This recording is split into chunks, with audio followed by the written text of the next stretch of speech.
The Fifth and the First. An Adrienette Miraculous Ladybug fanfiction, Part 3. I don't know what to get her, Adrien cried, running his hands through his hair for what seemed to be the millionth time in the past 10 minutes alone. Plagg rolled his eyes, scarfing down his cheese. Whining about it isn't going to make an idea come to you, he said. Adrien looked at him pointedly. I'm just saying. Sighing, Adrien continued walking around in a circle, of all things. It's her birthday, and I want to get her something really wonderful. She's a really great friend, and she deserves a great present, Adrien said. I want to get her something she's really going to like. He chewed the tip of his pencil, staring down at the notepad in his hand. Plagg rolled his eyes. Why did he get the smitten feelings one? The densest of all kids. He was insane. No, that won't do. She already has one, he muttered to himself. Plagg sighed and flew over to his owner. Look, if you want to get her something meaningful, don't look for things to buy, he said, waving his paws in the air. She's not Chloe. You don't need to get her some name-brand purse. I think she likes her current one, Plagg said with a laugh when Adrien started blushing. Earrings? Really? For one, that was definitely a boyfriend type of gift, but of course Adrien didn't realize that. Plagg snickered. Even if his dense owner got Marinette a pair of expensive earrings, she wouldn't even get any use out of them. That was the funniest part. Get her something personal, something small that means a lot. She's not the flashy type. Think of something meaningful she could hold dear to her heart. Plagg blanched at his own words, though Adrien didn't seem to notice. Blech. When did he become that best friend character from rom-coms? God, he needed more cheese. Personal? That's a great idea, Adrien said with a bright smile. He hummed, idly playing with the pencil in his hands. Suddenly, Adrien leapt up and gasped out loud. Plagg raised a brow at him. I have an idea! He whipped around in a blur of color in front of the Kwame, shaking so hard he could barely figure out what it was. Slow down, kid, Plagg said. Adrien stopped moving his hand and grinned rather brightly at him. Plagg stared at the string of charms in front of his face. Her lucky charm? What about it? Plagg asked. Adrien shoved the charm back into his pocket. I'm gonna make her one too. She gave this to me for her birthday, Adrien said, looking at the charm with a soft smile. I think she'd like one too. It's special and homemade, and I hope she'll like it. Adrien thought out loud. That's sweet, Plagg commented with a knowing smile. Matching charms? Pretty suspiciously boyfriendish. Come on, Plagg, the blonde said suddenly. I need to get the charms, now. Plagg's eyes widened and he flew back. I'm sorry, what? Plagg, claws out. Even as Adrien walked down the street, Plagg did not stop complaining. You could have just told your dad. You have a godforsaken limo, of all things, he grumbled. Adrien laughed. Yeah, but I want to go looking for charms by myself. I don't want to have Gorilla looming around, he explained. Plagg groaned. You're hopeless, he said pointedly. Adrien scoffed. I want the best for my friends, he said defensively. Plagg snorted. Adrien was basically blindfolded and waving his arms in the dark. Sure. Thank you, ma'am. There was a sound of rustling bags and the ring of a bell, and Plagg could tell they were back on the streets. He also knew this because Adrien was whistling like an idiot. I only need one more charm, the blonde said excitedly.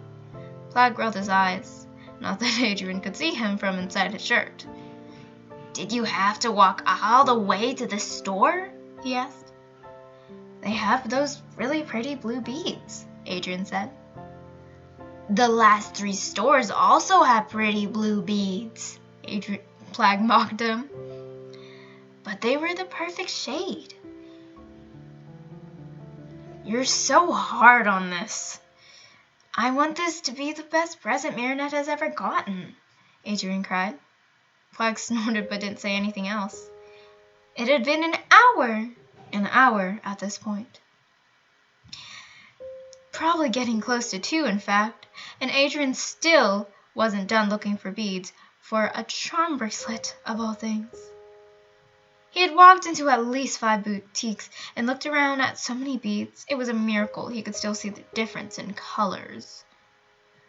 Ooh, Plagg, look, it's a clay factory, Adrien said, clear excitement in his voice. Maybe I can make a special bead for her, he said. Before Plagg could even say a word, the sound of a door opening rang through, and a worker shouted a "Hello!" and "Welcome!"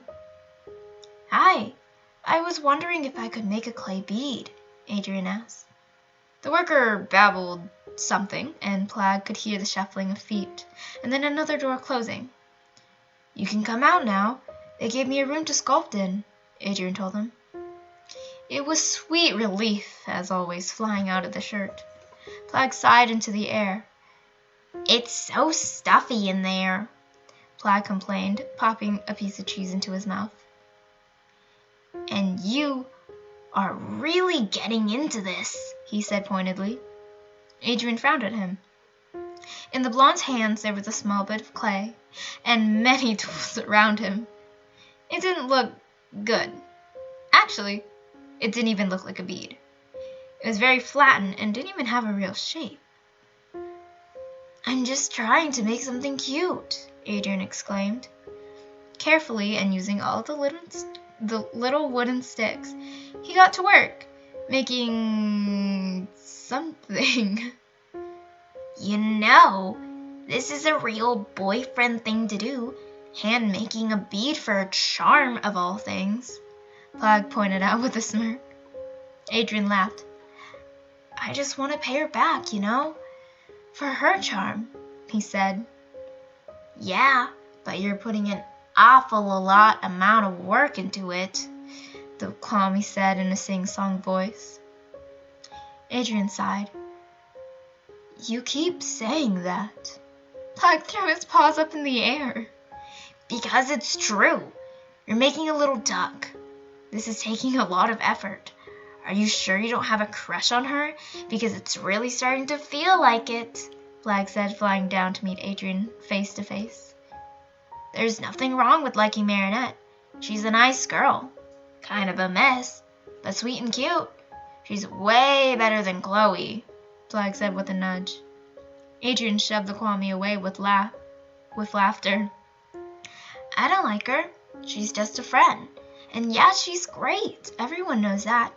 I just, I can't do that to Ladybug, Adrien sighed, looking at Plagg with saddened eyes. Plagg nodded, even though his loyalty to Ladybug was a bit, counterintuitive in this situation. Kid, you're still young. You don't need to expect one person to be the end-all, be-all. At least admit that Marinette is special, Plagg said. Okay, Plagg wasn't even sure why he was even doing this. Tiki had always been the lovey-dovey feelings one between the two of them. But then again, Adrien was very different from his past owners. He was still a kid in a way, definitely naive and lovesick for pretty much 2 girls that were the same girl. Adrien had gone through some stuff, certainly, but he had a certain spark to him that made Plagg suck up the nausea and help with feelings and emotional stuff. The things that made him go, bleh. Adrien dropped the tool he was using and smiled in that soft way. That one smile that he used only when he was thinking or talking to or about Ladybug or Marinette, who were the same person. She's special, all right, he said. Plagg snickered. You are so whipped,